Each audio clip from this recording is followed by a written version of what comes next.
So many good and intense memories of filming here in Rome. We have this yellow car behind us, which we nicknamed Trixie because she had a mind of her own.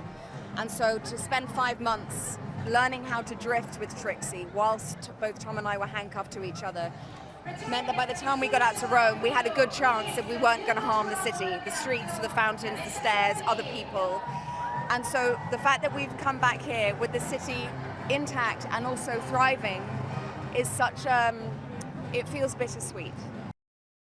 It has been relentless and intense in the most life-affirming way. It's both McHugh and Tom have this symbiotic relationship whereby they are bouncing ideas off each other all the time.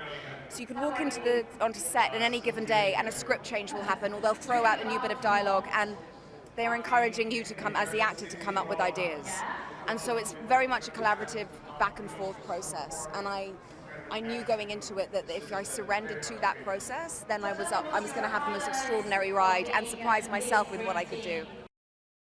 I think what amazes me about him is his dedication to always try something else, try something new, get better. As soon as one film is over, he's like, okay, yeah, great, I'm pleased that worked out, I'm glad it was all for the audience, great, and he's moved on to the next thing. He's very good at letting it go so he can actually focus on, okay, what is the thing that I don't know how to do, that I think would be impossible for me to do? How would I go about with all the steps in place to make sure that I can find a way to fulfill that ambition? And I think it's his attitude more than anything else that I'm most impressed about, as in his consistency to always develop. From genre to tone, to the characters' arcs, to the visual spectacle of it. It's a film that we haven't seen anything of this nature ever before. It pushes the envelope technologically.